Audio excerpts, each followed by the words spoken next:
talk about this announcement of Israel and Sudan. Not entirely a shock. I know that Mike Pompeo, the Secretary of State, had been to Sudan in late August to try to get something like this going.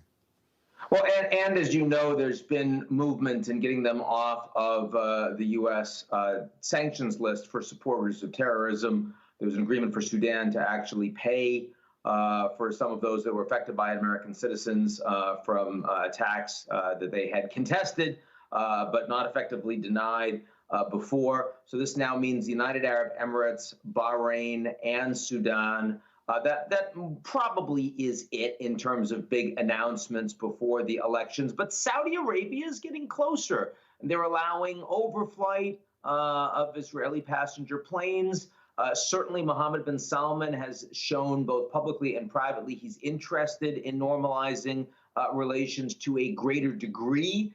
A much more conservative population would be more backlash for him to do it, especially when King Salman is still there. But in terms of major diplomatic successes that this administration's had, there have been a few. The U.S.-Mexico-Canada agreement, certainly efforts on Chinese 5G.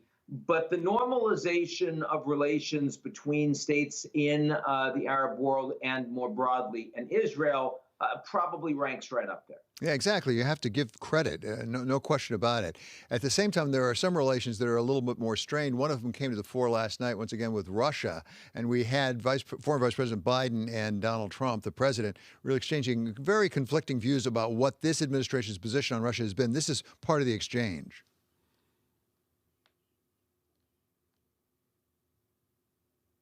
I don't understand why this president is unwilling to take on Putin when he's actually paying bounties to kill American soldiers in Afghanistan, when he's engaged in activities that are trying to destabilize all of NATO. I don't know why he doesn't do it, but it's worth asking the question, why isn't that being done? There has been nobody tougher to Russia.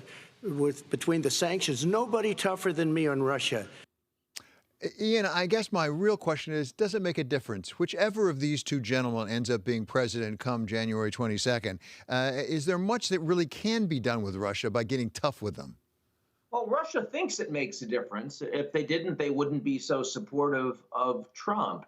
It's pretty clear that the reason Trump, and Biden does know what the reason is, the reason that Trump is so nice to Putin is because Trump believes with some evidence that Putin actually helped him in the 2016 election. I don't think you have to look for economic ties or a P-tape or anything like that. We know that Trump cares more about himself than anybody else. And someone out there that's actually made a difference in his election in his favor, of course he likes that. He'd like it to happen again.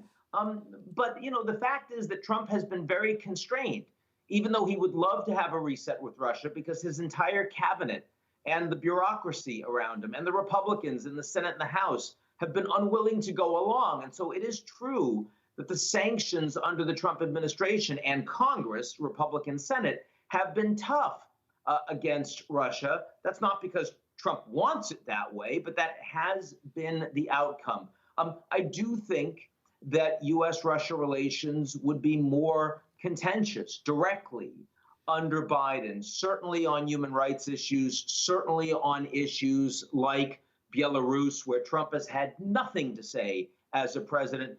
Biden would, and I think it would make those relations more uncomfortable. It would make that symmetry more uncomfortable than it had been heretofore. One of the big foreign relations issues for President Trump, particularly early in his administration, was his relationship with NATO. A lot of nervous people at NATO. The NATO defense ministers are meeting right now, as you know, for their fall meeting. And one of the issues there involves Azerbaijan and Armenia.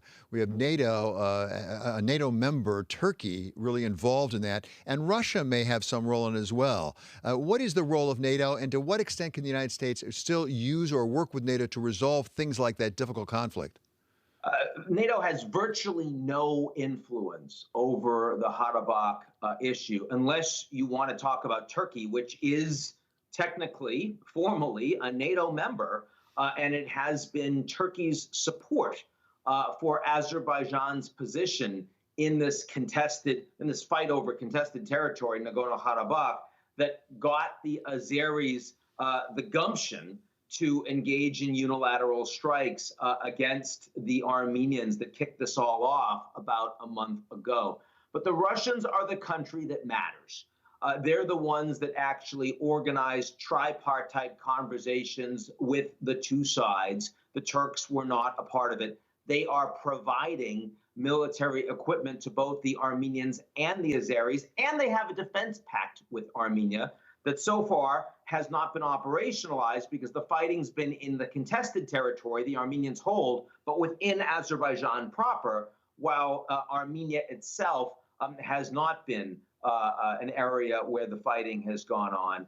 But still, I think that the reason that this war is not going to expand is because Russia has the influence and Turkey does not want a fight with the Russians directly. The reason the fight is going on is because Erdogan, his currency's been in free fall. There's been massive capital flight. His popularity has gone down, and he's been much more aggressive in his region. We've seen it in Libya. We've seen it in northern Syria. We've seen it in the Eastern Med with Cyprus, with the Greeks. And now we're seeing it in Azerbaijan versus Armenia. Turkey increasingly is a rogue actor in its extended backyard, and the Americans and NATO are absent. Ian, when President Trump came to office, I don't think a lot of us had a good sense of any developed foreign policy approach, what his policies might be, what his theories might be. That's quite different with Joe Biden. I mean, as President Trump kept telling us last night, he's been in the public eye for 47 years now. Do we have a sense of what basic instincts a President Biden, if that came to pass, would have? For example, I've read places that perhaps he'd be more oriented toward North Atlantic and Europe than he would be toward Asia.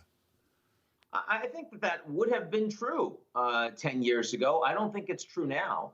I think that Biden and his broad team certainly believes that China is overwhelmingly the principal competitor and antagonist of the United States, and that's where orientation needs to be from a national security perspective. Japan will be much more important. India will be much more important. I mean, in that regard, I don't think that foreign policy with Biden will be such a massive departure from that of Trump. Where it will be a massive departure is that climate is going to inform Biden foreign policy to a very big degree. They'll want to coordinate with the Europeans, with others around the world. They'll get back in. Well, we haven't left the Paris Climate Accord. We would formally very shortly if Trump wins re-election, but we certainly will not if Biden is there. I think that will matter.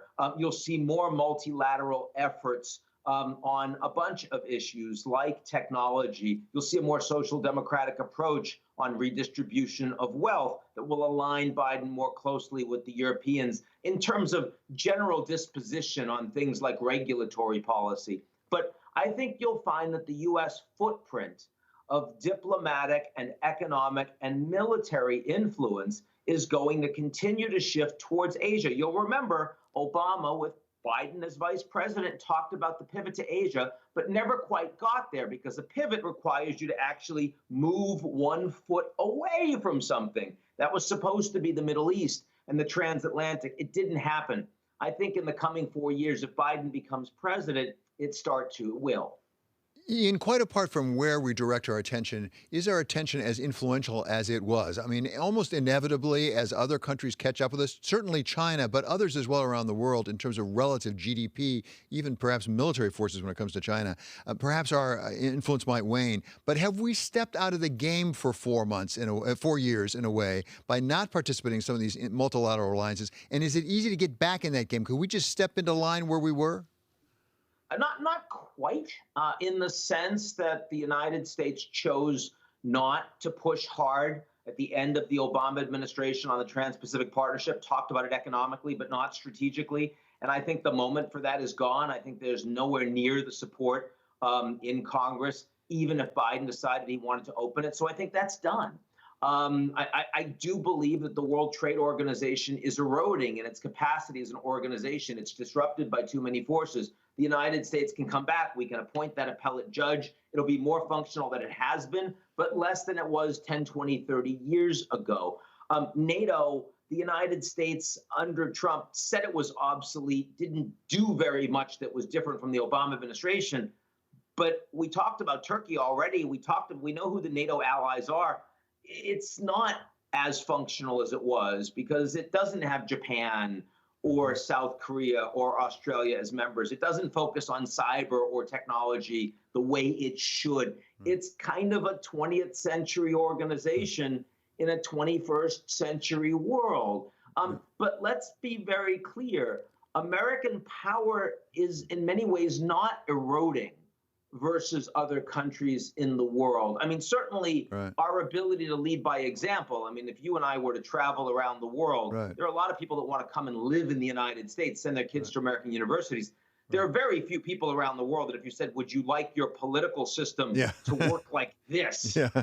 That's right. There are very few people that would say that, right? Even with a nice presidential debate last night, they wouldn't say that.